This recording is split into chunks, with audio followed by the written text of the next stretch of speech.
Kumusta mga kaibigan, maligayang pagdating sa aking channel. Nasaksihan namin ang isa pang kapana-panabik na pag-update tungkol sa Burek Burkay, isa sa iyong mga paboritong bituin sa Turko.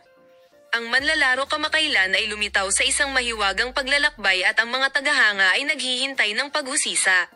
Saan ito pupunta at bakit siya nagpaplano? May kinalaman ba ito sa isang bagong proyekto na may isang personal na getaway o isang bagay na mas nakakagulat? Bigyang pansin natin ang pinakabagong mga detalye. Ibinahagi ni Burek Burkay ang mga maikling seksyon ng social media higit pa mula sa kanyang paglalakbay. Ang mga bagong pagsisimula lamang ang gumawa ng pinakabagong mga tagahanga ng post ay nabaliw. Maraming tao ang nag-iisip na maaari siyang pumunta sa isang bagong bansa para sa isang pang-internasyonal na proyekto. Ang ilan ay naniniwala na maaari siyang makapanayam para sa isang pelikula o serye na magdadala ng kanyang karera sa susunod na yugto. Ngunit ang kwentong ito ay may isa pang panig.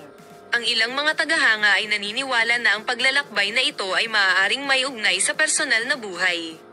Maaari ba siyang makatagpo ng isang pribadong tao? Siguro muling nakakonekta sa isang matandang kaibigan at kahit isang matandang pag-ibig. Dahil ang mga alingawngaw ng Ozzy Yajez, ang mga tagahanga ay pinapanood ang bawat kilusan. Mayroong kahit na alingawngaw na siya ay magbabakasyon kasama si Ozzy Yajez.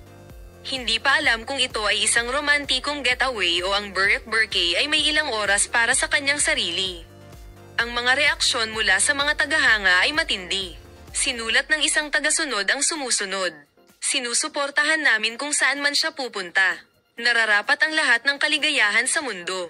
Ang isa pang tagahanga ay nagkomento sa mga sumusunod. Mayroong isang malakas na pakiramdam na ito ay tungkol sa kanyang karera.